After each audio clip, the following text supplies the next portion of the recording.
Welcome back. Wow, that's loud. I know that you guys are probably a bit restless having now had lots of lunch, but we appreciate you coming back and not bailing out after lunch. So are you guys enjoying SCaLE so far? How many of you guys were here on Thursday? Nice. How many of you guys were here Friday? All right.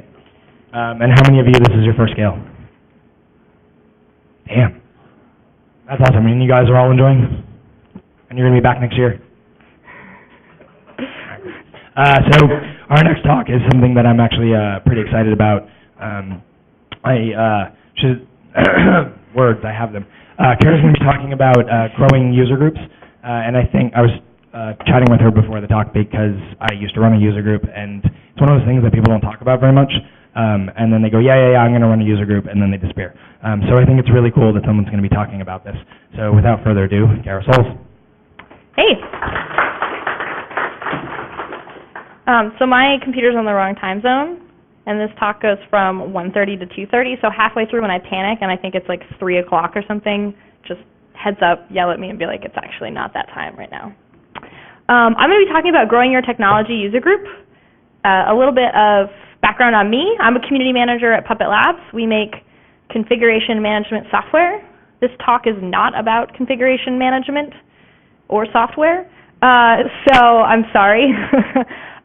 You can check out a lot of the stuff about Puppet online, and we're going to go on a little journey on this talk here. And so if you like adventures and you like journeys, there's actually a pretty cool learning VM for Puppet where you can go on a quest figuring out how to learn Puppet. So if you are here for adventures and you're disappointed there's no Puppet adventures, I would recommend checking that out. The reason that I'm talking about this is at Puppet, we have a really large community of users. We have, for those not familiar, we have open source products as well as an enterprise one. And when I started as a community manager, we had maybe 5 user groups out there, sort of run by community members. And I worked on the program for a while, and we have, I think, over 50 now.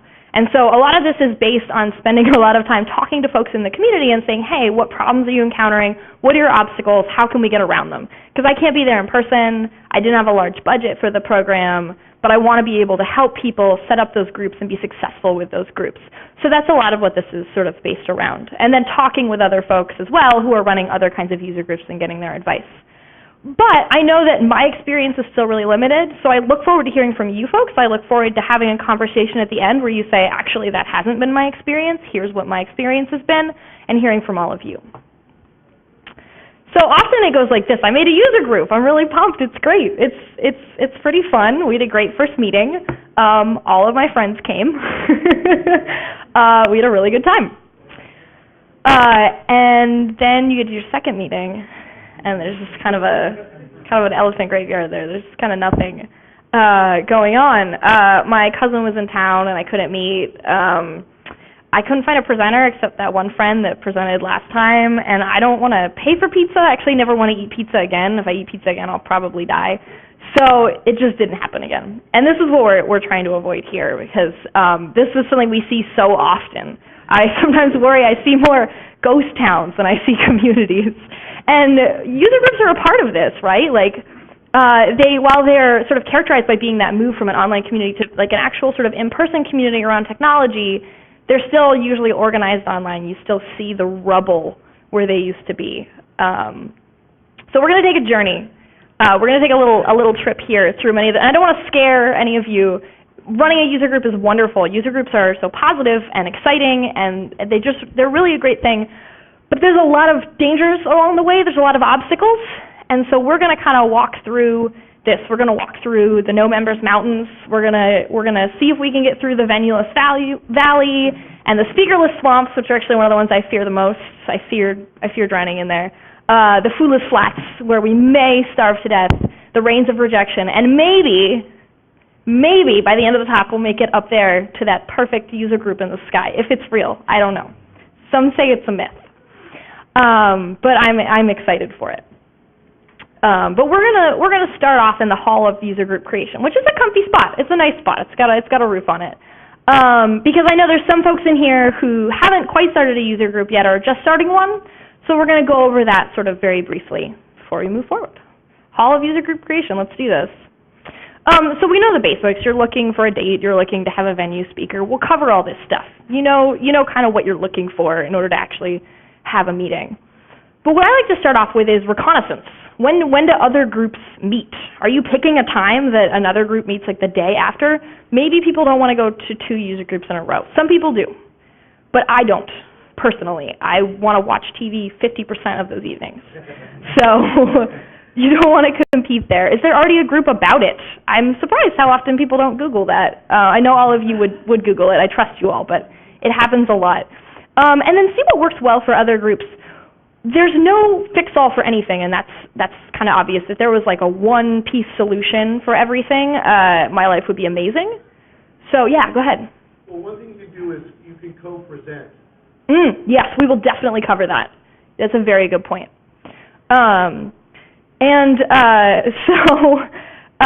If you look like locally, like groups will meet very different times. Like some areas, I don't know what the case is with LA, but like some areas people have to drive so far that they have to meet early or evening. How is it for this area? Do you meet like 6 p.m., 7 p.m.? It's 7, yeah, usually 7. 7 because of the traffic? Oh, it's still blue.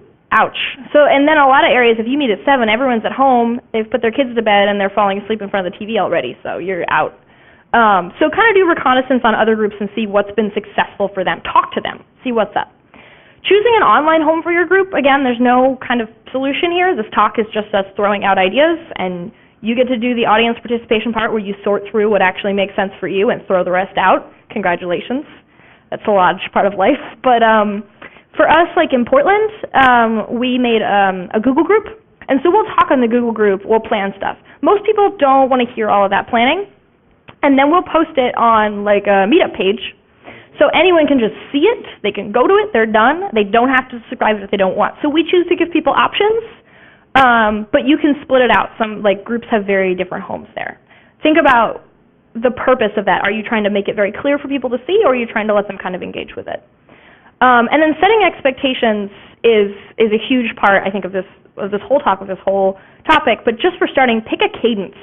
Pick like a first Thursday or like a third Thursday, yeah.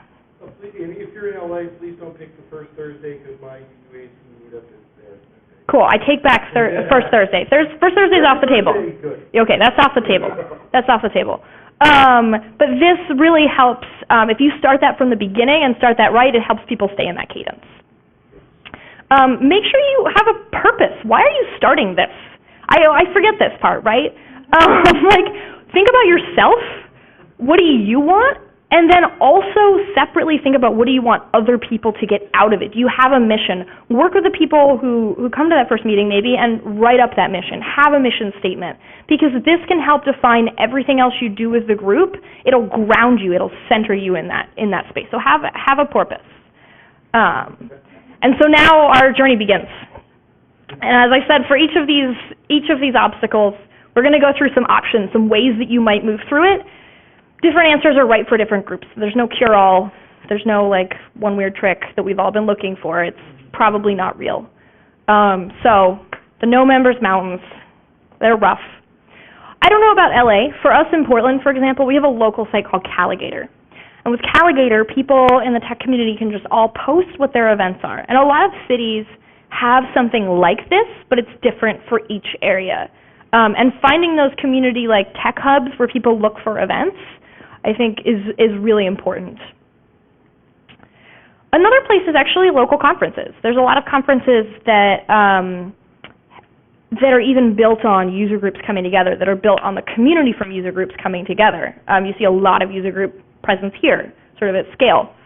So this is an example where I was at a conference, maybe Linux Fest Northwest, and the Greater Seattle Linux Users Group actually had a table there, and they were talking to people about their group, and you see that around here. And I actually really like this. If you're going to go to a place, think about communicating it. And the best part here, look at this. This is great. They actually say the cadence on their card. Second Saturday of the month, they say their website, they say their IRC, and their mailing list. So you can pick. You can be like, I just want to chat with them on IRC. They've got everything you need right there, which is fantastic. I love it. And then, as you mentioned, joint meetings, I think, are a really good way to get members. Find other groups that do something similar, and do a co-meeting that equally applies to both audiences. It grows both groups. It's great for cross-pollination. It's great because speakers are such a hard thing to find, and so you're actually sharing resources. You're supporting other parts of the community. I think this is a really good collaborative thing for groups to do to get more members, and then they can still move back into their own spaces where they might have a specialized topic the other group's just not that into. So we're in the no members mountains. I feel kind of good. We have some members, right? This is good. We're getting started. We've got some friends at last. We're going to go toward the Venulus Valley, which is actually filled with snakes. That's real. That's a big issue for me. As you start to look for a venue, make a list of aspects of your group. Don't just be like, hey, can you host me? Because people are going to ask. They want to know about your group to see if it's a good fit. Do the work beforehand and bring that to whoever you want to host. Talk about the group's purpose. Write down like how many members you usually get. What's your date and time? What are your AV requirements? Do you have any other needs for the group? And have all that information ready when you ask for a venue, because you will save that person like 3 emails and they are way more likely to say yes.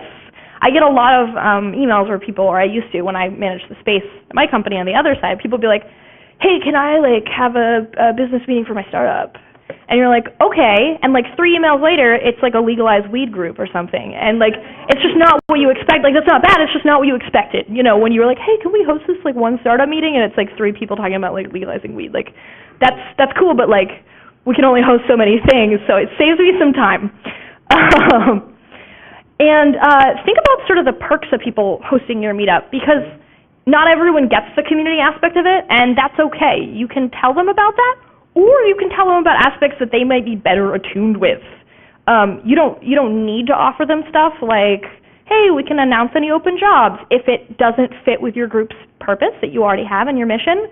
But if it's fine in there, then offer that. Say, hey, well, like, we list you as a sponsor, you know, talk to the library about how you're going to bring in more people, stuff like that.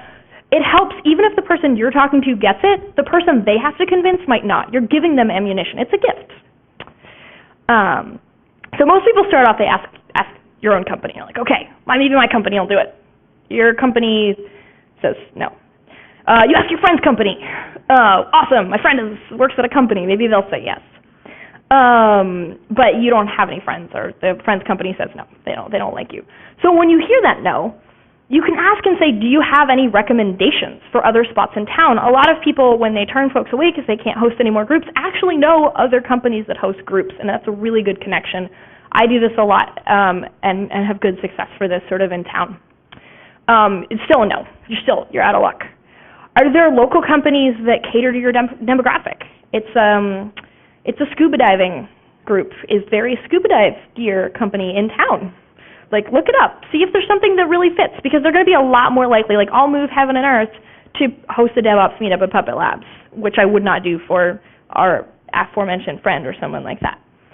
Ask the people in your user group. I know this is obvious, but sometimes you just ask your friends in the user group, and actually there's more people in it. We're going through the options. And then look at your local university or your local library. There are really interesting benefits to hosting a user group at a university or a library. They're very different spaces.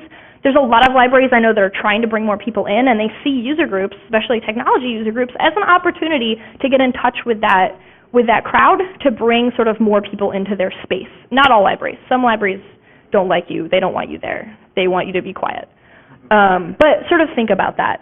And then as you think about university, I've talked with user groups that, for example, will actually help with curriculum on stuff that they're related to, stuff like that. But then they might, for example, not be able to have alcohol at the group because they're at a university. So there's a lot of really interesting aspects to different spaces that are worth exploring. You're still stuck. No one will host you. The library hangs up your calls. That's sad. So check where other user groups are hosted. Often there's a group that's hosting a bunch of groups. Actually go through and check and cold call them, because they're clearly interested. They still said no. No one will host you. What do you need to be flexible on to get a venue? Is it the meeting time? Do you want to meet at 3 p.m. and everyone actually has work to do at 3 p.m. and they don't want you in their building? Are you, think about in terms of timing or activity, what it is that you might need to be flexible on to get a venue, and be willing to be flexible on that. Be aware of why you're not able to find a space. Still no hosts. You're crying a lot. It's a hard week. Think about temporary locations, restaurants, coffee shops, bars. You can host like a meeting. You don't have to worry about venue yet, and then you can talk to people about getting a venue. Also be aware of potential drawbacks. Be aware that like if you host it in a bar, that's awesome. You may get a bunch of people, but then some people who don't want to go in a bar, maybe they are too young to go in a bar or they don't want to drink or whatever. They may not show up. You may not hear from them. So think about being clear that you're trying to move toward a venue, or think about just being like, this is what we do. We drink and code, and that's our thing. So this goes back to sort of that mission. And then finally, be a good guest. Actually leave the space clean. Turn the projector off. Oh my gosh, seriously. Like, I used to be in charge of the space, and every morning the AV people would be like, do you know the projector was on this morning? And I don't know how many bulbs that burnt through, but I was always on the bad list because my groups would not turn that off. So check back in every month. Actually, like, thank them, clean everything up. This is crucial, and when you are so tired at the end of a meetup, it is the easiest thing to forget because you want to ride home from your friend, and you don't want to pick up, like, 20 cups. If you need to bring your own paper cups and throw them out so that you don't have to wash, like, 50 dishes, do it. That's worth the money. It's worth your time if you need to do that. Okay, I feel pretty good. I feel like we got a venue. There's some shelter happening. We worked through this some. So let's move forward to the speaker list swamps. And this is the part I dread the most. This is where I wake up in the middle of the night sweating, imagining the speaker list swamps, because it's really tough. Speakers are something that you feel like should be easy to get from the outside, and then from the inside, you feel like that's not happening. Is it you? Is it them? You don't know what's going on. So this is pretty stressful. So here's one thing that I really like to do, and this has been a huge help for me, is at the end of the meeting, everyone's still there, they're about to get up and go, and I'm like, don't go anywhere, don't leave. Okay. What topics do you want to hear about next month? We get a couple hands up, you write it on the board. Got a couple topics. Does anyone have experience with topic number 1? Does anyone actually know about that? And if someone's like, oh, you really couldn't have experience, you're like, oh, okay, cool, well, you can talk next month. So it's a bait and switch. You're tricking them. That's a lot of getting speakers is luring them into admitting that they know about something, and then bolstering their confidence. You can also take that list of topics you made. You can post it on sort of the online forum that you have, and ask again, because there may be people who weren't there who want to speak. Another thing I do a lot is I'll say, does anyone want to speak? And everybody says no. And we go to or they say nothing, actually. They don't even say no. They actually stare in very different directions from where my face is, trying to pretend that I'm not there in, like, terror. So then we go to the social part at the end, and I'll go up to people, I'll say, hey, what are you doing? Well, Puppet. I'm like, what are you doing in Puppet? And they're like, well, I'm doing this and that. And then, like, 25 minutes later, they've told me everything. I'm like, that was a talk. Yeah, like, seriously, don't just tell me that for 25 minutes. Please tell everybody. And so engaging with people on what they're up to, and then convincing them that other people want to hear about it is huge. Every time you want speakers, you're fighting their own imposter syndrome. You're fighting their fear of other people. You're trying to help support them and bring them up to that space. And so along with that, cultivate people who don't give talks yet. Do you maybe have, like, be like, hey, we're just going to have a bunch of 10-minute talks. It's not scary. Just come up and tell us really briefly what we're doing to get people used to being up there. As you grow speakers in your group, you help the whole community, you help your group, and you help those people in that space.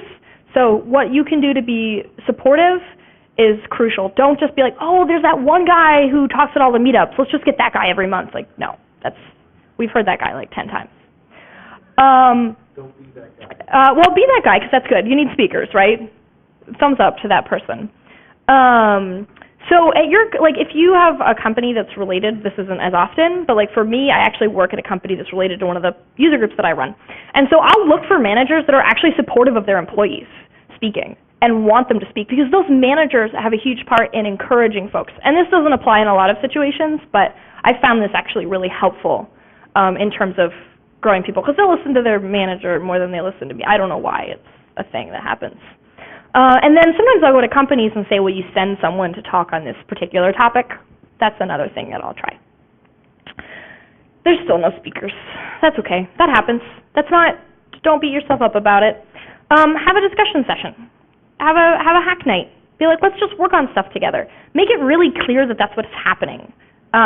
Set those expectations, because when people think about if they want to step outside the door, if they want to leave the warm recess of their home where the television's on and their dog is adorable and come to your user group specifically, they want a topic they're really excited about.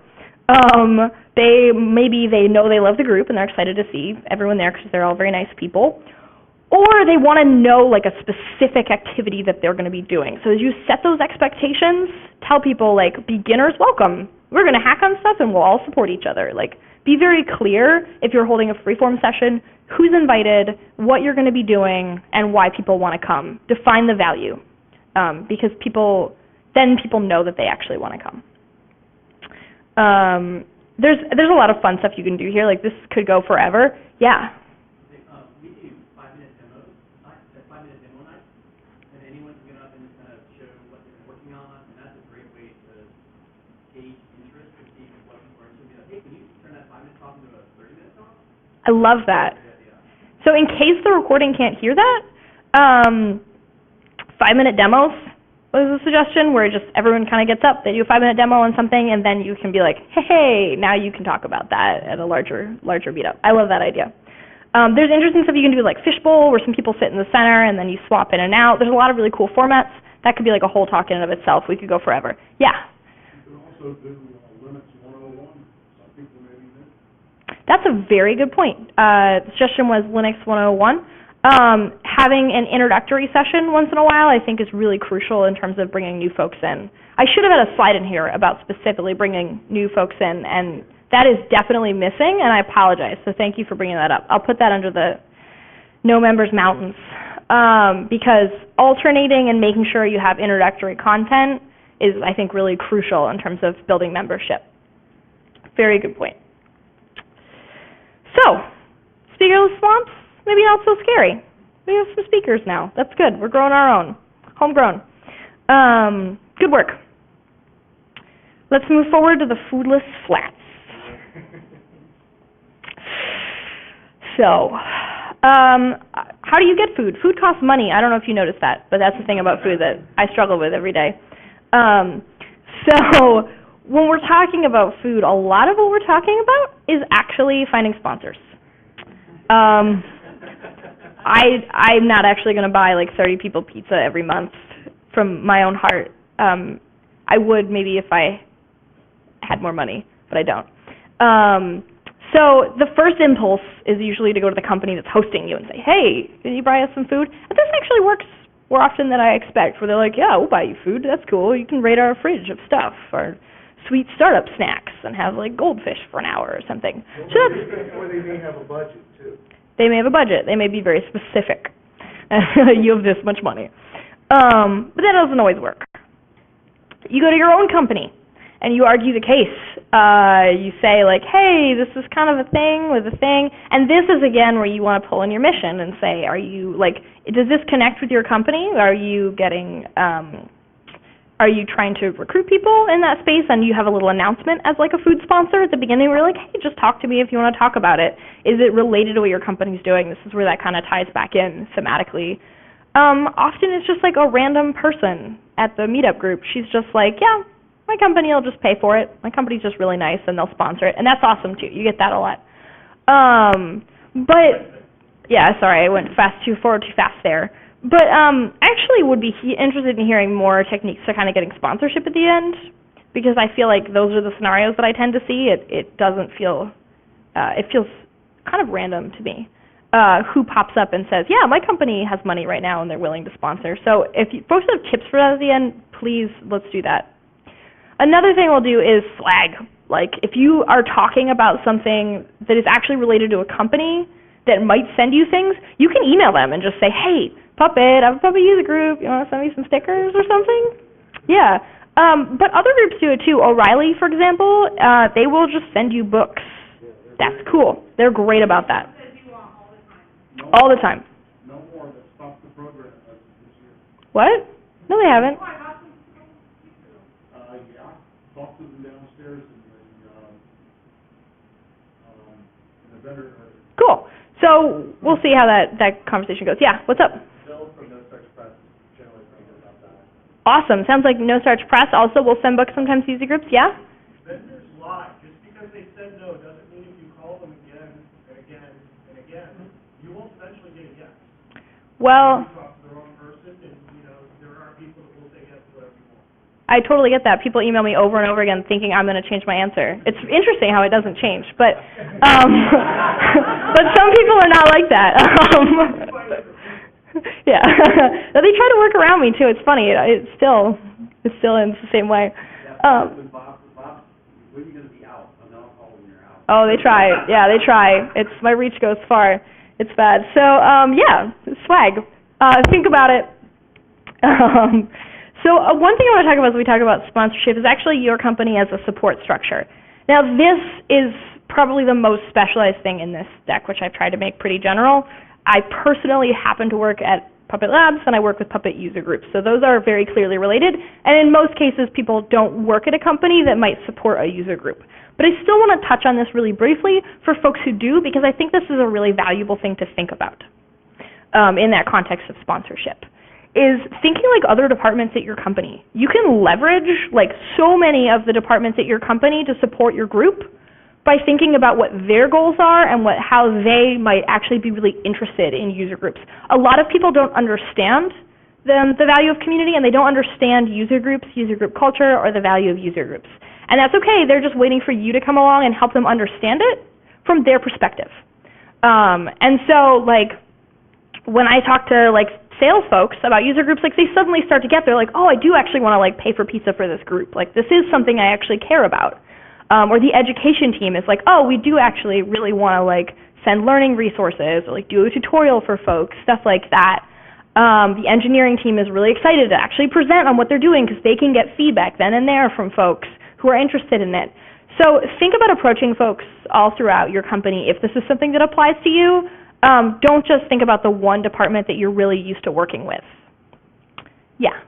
You don't have HR on there. I don't have HR in there, but there's a lot of great stuff. I mean, that's, even for tech stuff, that's like the biggest. I think you're totally right. Yeah, you're definitely right that, like, putting HR on there would be really good.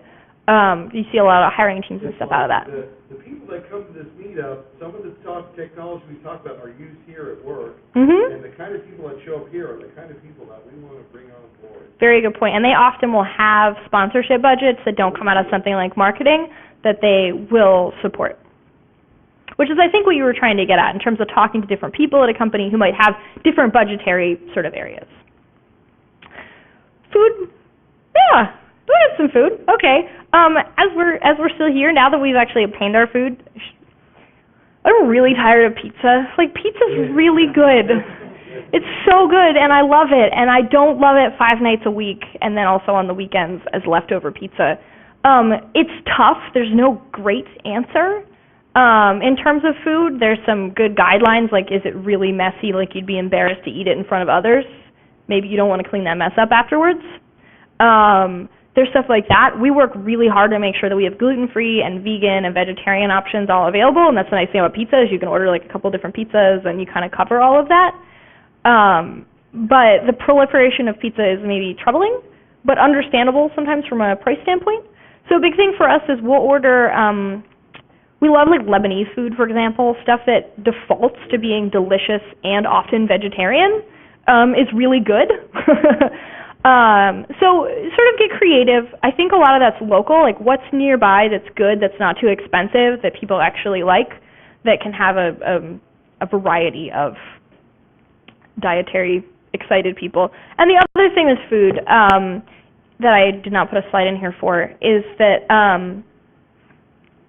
alcohol is an awesome thing that many user groups have, which is great. A lot of user groups really like to also use that as an advertisement for the group. I think it's really important to consider having non-alcoholic options alongside that. Not everybody drinks alcohol.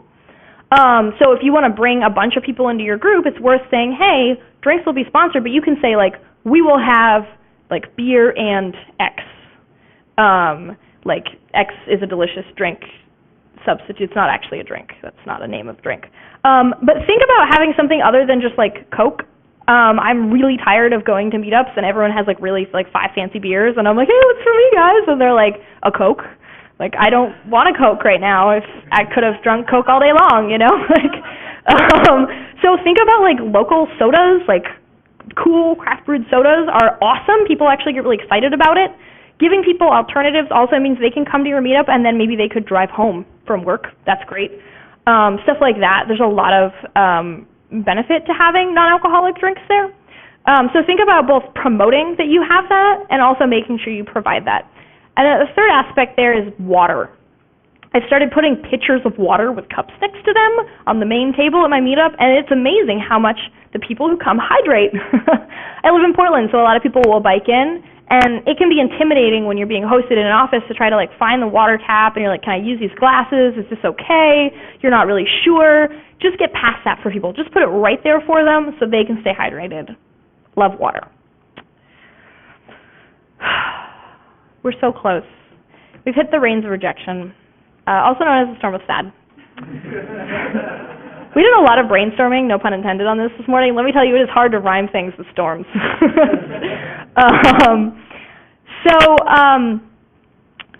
This is where all the thinking you've been doing about your group and setting those expectations kind of comes together. You want your group to be a welcoming place. You don't want it to feel, like the rains of rejection. You want people to come in and enjoy the space and be excited to be there. And there's a lot that you can do to kind of make sure that that's a pleasant place. Setting expectations is a huge part of making your group inviting. People want to know what's going to happen. Anatomy of a meeting, like, you could post, hey, we're going to have this talk, and the talk will be at 6 p.m. But instead, you could post something like, do I have a slide for this? I don't. You could post something like, arrive at, 5:30, food will arrive at 6, talk starts at 6:30, talk runs for this long, then we're going to have discussion for a half hour, then we're going to talk, and then folks will go home. It feels way better to know what's going to happen. Like, that inertia of trying to get outside your door is so tough when you don't know what to expect. And that's what you're battling. When you want people to come to your event, you're fighting their fear of the unknown. Don't make it the unknown. Tell them what's going to happen.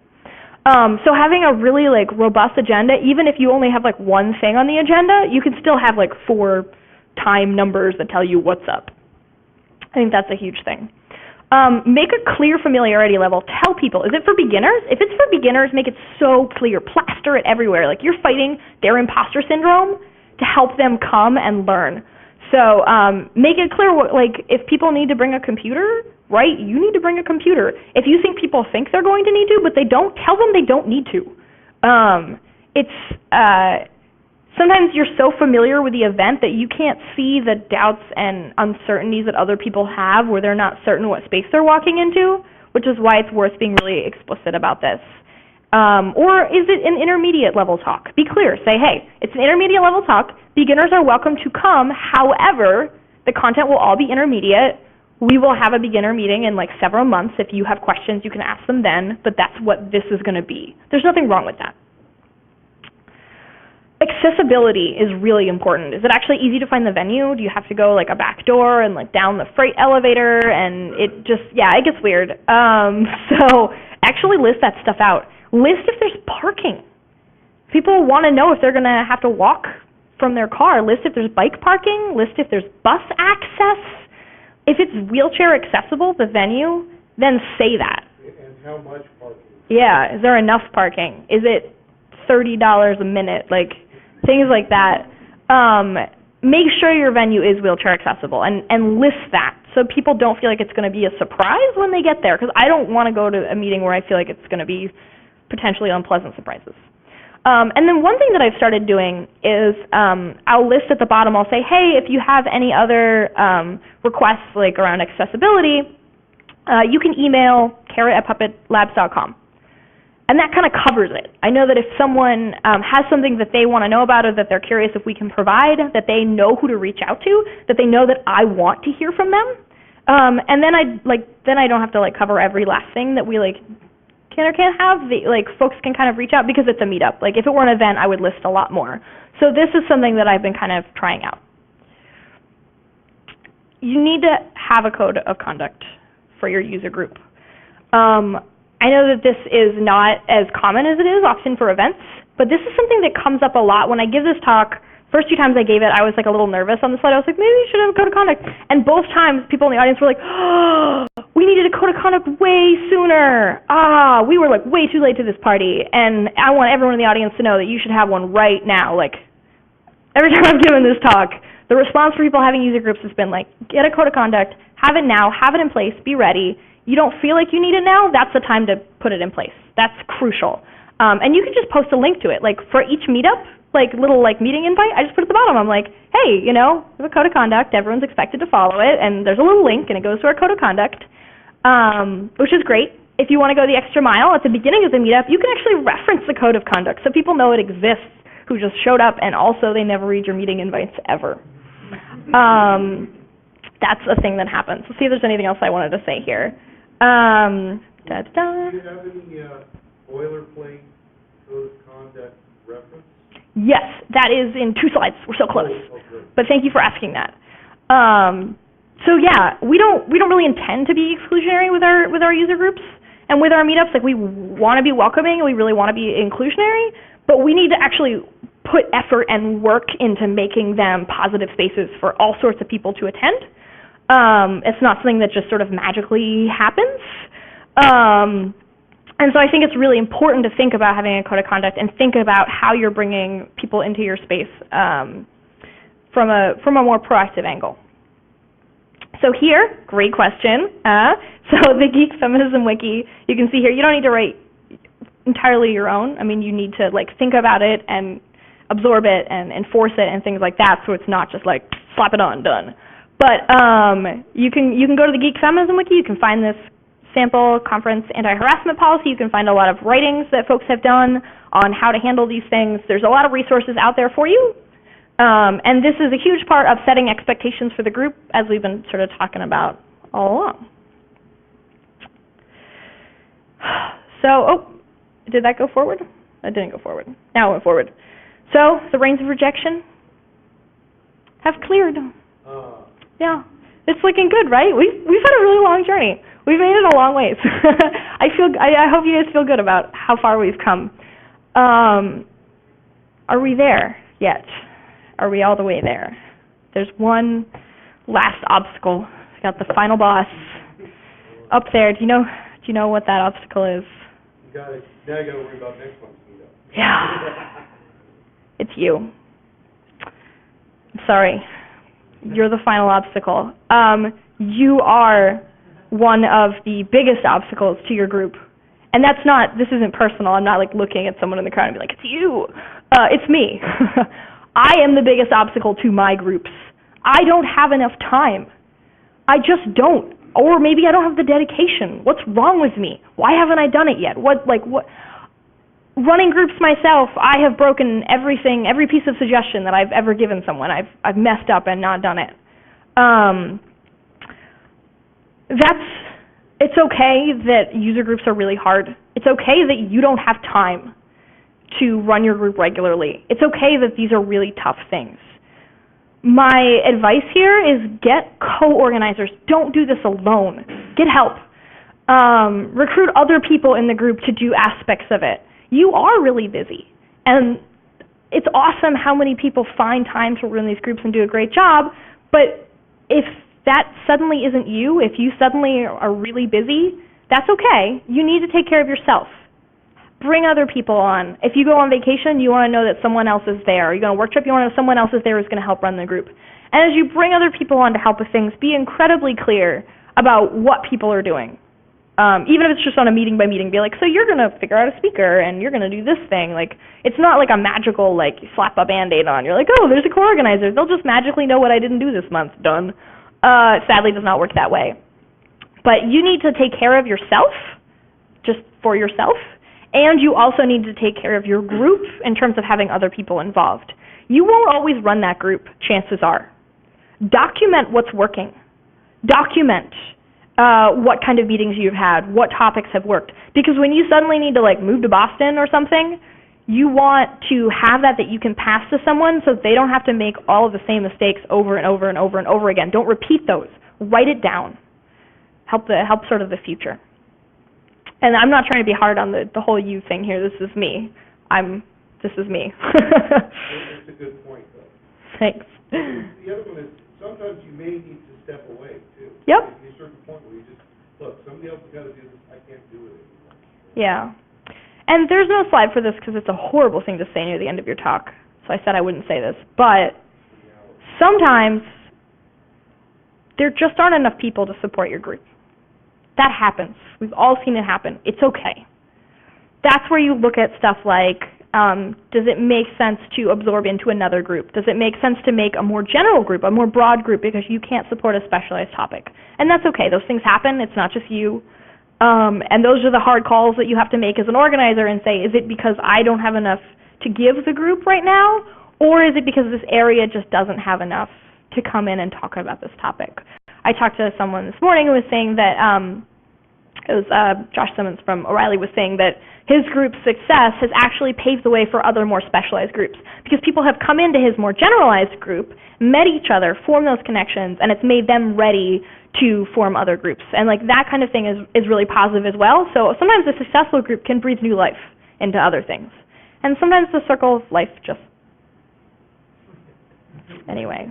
Yep. So, anyway, happy note. We made it! This is great, look! We're feeling good. We've done our journey, and we're up here in the sky, in the clouds, in the perfect user group. I don't know if that place is real. I don't know if I've given you a map that leads to the Holy Grail, to something that you may never find, that you dream of finding. For everyone has to sort of discover that for themselves, and we traverse this path over and over and over again, and we get better at it every time, I like to think. But I always look up there where I'm headed, and I tell myself that someday I'll get there. So what I want to do now is, we have 15 minutes. I want to hear some of your advice. I want to hear some of what's worked for you folks and what hasn't worked, and kind of hash through that, because groups are so different, areas are so different, topics are so different. It's really hard to boil it down. Like, there's no cure-all. As you saw, we just kind of flip through ideas because it's helpful to brainstorm with other people, but there's no salve that kind of heals those wounds. Yeah. So, you were talking about venues. In Arizona, venues weren't as much of a problem, although sometimes they were. We found that other places you might want to look, sometimes there's like co-working facilities. Ooh, co-working Sometimes facilities. they have, conference rooms and so on you can borrow in the evening. Mm-hmm. Okay. Community centers, although you can get weird sort of rules, and you can get to first come, first served. Everybody has to sign up at 8 o'clock on a Monday morning, and the first person gets there gets reserve their space. Church sometimes, or similar. And surprisingly enough, small, or some of these large for-profit colleges like the Bride and such not, sometimes you can use space there. Excellent. That's really helpful. So just in case the recording can't hear, co-working spaces, churches, what else did you say? Community centers. Community centers. And private colleges like the Bride and things like that. Cool. And sometimes private colleges or all other places to check out. That's really helpful. Yes, Crowton. So on location, maker spaces are also a good one. Ooh. And then on food, Sowles and Subway can offer good alternatives to pizza. Also, your local taqueria can often bring in a taco buffet. Ooh. Or Thai or Indian. Nice. So for the recording, sort of for food, think about a taco buffet. I will come to your meetup. I'll be there. Just tell me. I'll fly there. And what was the venue suggestion again? Makerspaces. Makerspaces. Oh, that's really good. Yeah. So you had a lot on like the content of the communication, but if you're communicating enough, you're going to feel like you're way over. Mm-hmm. Anytime I'm going to send something to my community, it's like, how many different ways can I tell them in case they missed the first one? Is it in the IRC topic? Did it get posted to the blog? Did I post in the forums for people that didn't read the blog? Did I send email? Did I put it on social media? Make sure that you have all that content. Maybe it's like a centralized place. Like maybe the blog article has all the information, everything else links back there. But if you're communicating enough, you're probably going to feel like you're way over communicating. That's a really good point. Sort of balancing communicating all the information with over-communicating and thinking about if you have a central source that you point back to with that information. Yeah. But also, on that topic, maybe there are more people, for example, that read the mailing list as opposed to Google Plus, for example, in our case. Mm-hmm. So we have a volunteer that offers to take a template of our announcements and post it in all of our official channels of communication. And that has been very helpful so far. Now, in the topic of presentations, we dedicate a full meeting to pick up presentations in advance. So we always have backup presentations, and also we run a survey like 2 weeks before to find what the audience wants, what chooses as a presentation for the next meeting from the list of already offered presentations, and not to be burdened or looking for, what's going to be the next presenter for this month, 2 weeks around the corner. And, yeah. That's fantastic. So for anyone who couldn't hear, having dedicating a meeting, like a full meeting to kind of finding presentations, and then having a survey where people vote on what they kind of want to hear about from that list of presentations they already know folks have offered to give, so they have a whole backlog and everything. Very cool. If you're on you run your meeting on Meetup, you might want to think about controlling the messaging because you can set up an automatic. Somebody puts a message and goes to the whole group, things along those lines, and you'll get all kinds of recruiters or salespeople hitting your members directly. It's probably a good idea to try to control that and limit that and filter it through the organizers first, and then make a decision whether it needs to go out or not. That's a great point. In your Meetup settings, you can control if people can reach out to the whole group, members can reach out to the whole group, or if you have to approve it first. And if people can just contact the whole group, sometimes you get recruiters spamming people, you get stuff like that. Another setting in there is, there's a setting on Meetup is folks can suggest a meeting, and if enough people say they're going to go, it just happens. If you don't want that on, don't turn that on. Because people, like for me, people are like, let's do a puppet meeting where we talk about actual puppets, because they think it's an actual puppet group, and then I have to go in and delete it. That happens to me a lot through that. And I think along with that is making your group's purpose really clear as well, and making your group's rules really clear. So you can say, hey, this is our purpose, this is what we do, so hopefully no one thinks you're about actual puppets. And you can also say, hey, like, messages to the list can be about these kinds of things, but not job postings, and setting those expectations. And the code of conduct, like you mentioned, too, gets patrolled up. Yeah. I was actually going to say code of conduct, we should be really clear as our projects and our passions that we dedicate to user groups and our time are becoming increasingly more diverse. It's what we want in technology. It's important that everyone feels welcome, regardless of how different they might feel or how little they might feel that they can contribute. So I think that's really important because there's a lot of stories that I'm sure people went back to code of conduct stuff going along. And it's detrimental to what you're doing. Excellent. Another reiteration of kind of the importance of having a code of conduct for your group. Yeah. Going back to the subject of venues, I'm with a professional society. We used to be just LA County, and we had an equally inconvenient for everybody meeting place venue. But what you said about sometimes you wind up absorbing other groups, we've wound up absorbing the group down in Orange County. We've wound up absorbing a group that was out in the Mojave Desert area. So we've expanded our area, and we've been trying, and we're not quite sure yet about how successful it is, but we've chosen a number of venues in the different areas where we're hoping to get good turnout. We've been doing this for a year, for 10 years before we had, as I said, one inconvenient place for everybody. Excellent. Sort of absorbing other groups and one location that's bad for everyone versus a variety of locations that are more convenient for people. You can kind of get more members. Yeah. So for locations and for food, recruiting agencies are an amazing resource. Always very happy to either host or bring food in for various types of sources of crime. Yeah, I'll plus one on that. That's a great point. So not just internal recruiting teams at a company, but recruiting organizations. Yeah, agencies will actually come and sponsor, which can actually be really positive. I know, there's always a lot of people who are looking for jobs who go to meetups. Yeah. For those groups that actually have a treasury or bank balance or some sort of checking account, you might try corporate sponsorships. Corporate sponsorships. Yeah, just a certain amount of money and links on your website or whatever. That's a really good point. One concern I know for some groups is Meetup.com is where a lot of groups post their stuff, Meetup.com is way too expensive. It's just really horrifically expensive. They just raised their fees, which is ridiculous to me, but that's fine. They do what they do. So it actually gets more expensive if you run more groups.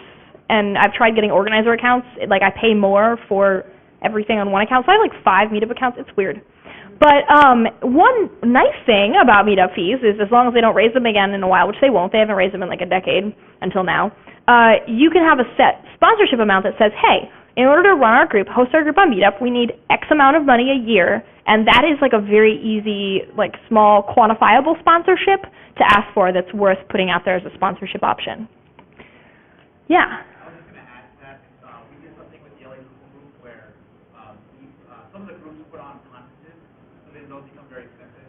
So one of the routes that we took was actually creating a non-profit Ooh. for that. And you get into things like, you want the balance to be always under $10,000 because, or you have to use up the money at the end of the year, so you don't get that saving and all that stuff. So it's just something to think about if you're thinking about having larger budgets for bigger events. If you're thinking about a larger budget for bigger events, think about nonprofit. Also remember that that is fraught with dangers. Do a lot of reading about it. Be very careful. You're suddenly handling like a bigger bank account, and there's a lot happening there.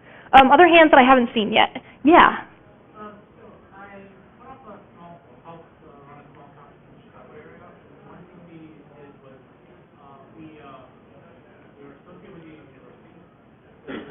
Obviously, we had to spend time with the students. We got make huge discounts on menu. We also had decent money with the Department of Computer Science. So a lot of funding was routed through their department.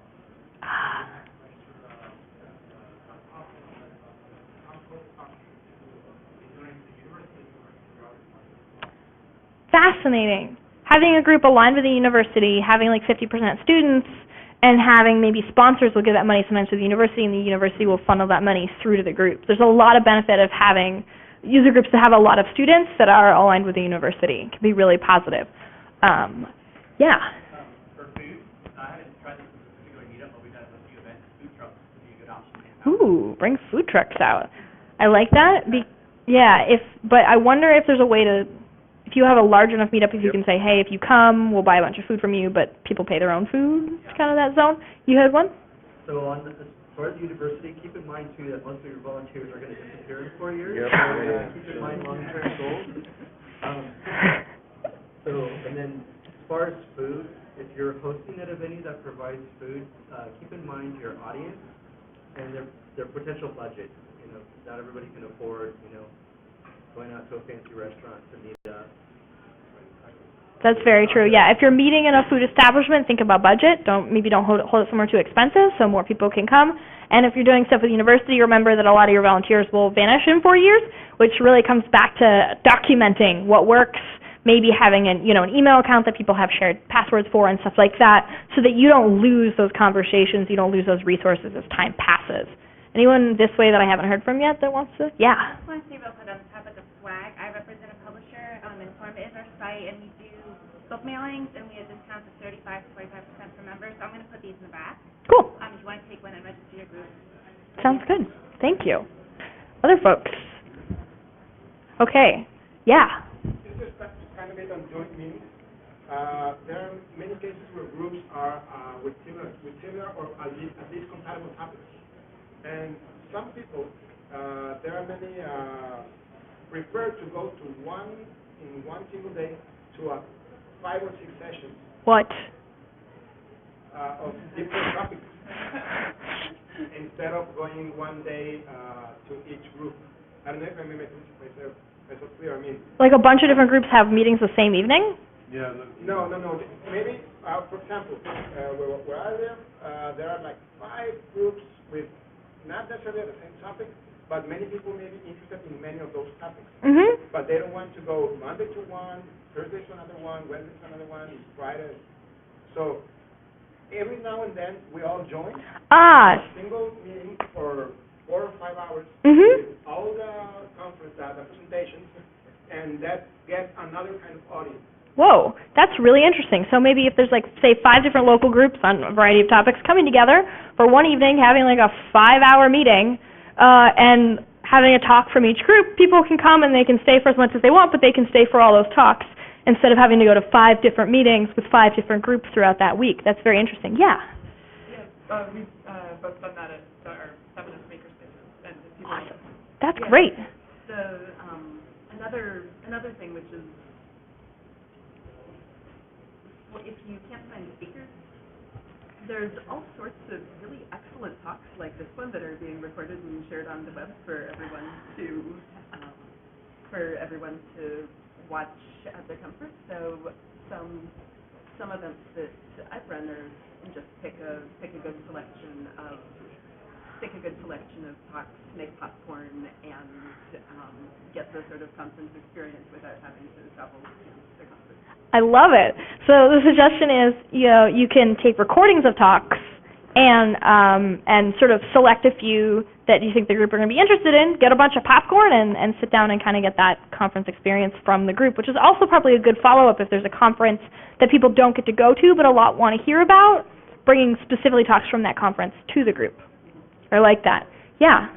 On that note, also on the location thing, Google Hangouts on air is a good way. You can use that to stream. All you need is a cell phone, wireless connection, and a stand and a power supply, and you can stream your talk to YouTube live. So if you're geographically dispersed, other people can see the presentation. Also, with the shared desktop thing, your presenter can be in a remote city, depending on latency. We've had presenters in San Jose present meetups here, and then have them immediately stream. Interesting. Remote speakers, sort of streaming, or you can stream the whole thing. Archiving your presentation is really nice to have, too. If somebody else can do video or audio recordings, you may want them later. Nice. Archiving that. And do we have one more? Yeah. The thing I've seen recently work well, Amazon did this on the East Coast, is they had a big enough venue where they actually set up a couple tracks. Mm-hmm. There was a regular 7 o'clock meetup time, and one was a beginner track, and then one was a beginner talk, and the other one was intermediate, and they were just in 2 different rooms, and you still had the same central place for food and things along those lines, but you got to go to different rooms. I like that. So several tracks, like having a beginner room and a more advanced room, but having people come back together before and afterwards for the social section so they actually get to meet each other. Thank you all so much. Thank you for coming. Thank you for sharing what you're doing. This, seriously, I learn a lot. I learn a lot from hearing from all of you. If anyone wants to talk about this more afterwards, if you have any questions, please come find me. Other than that, enjoy the rest of the conference. Thank you. Great free zone. Great slide. Thanks.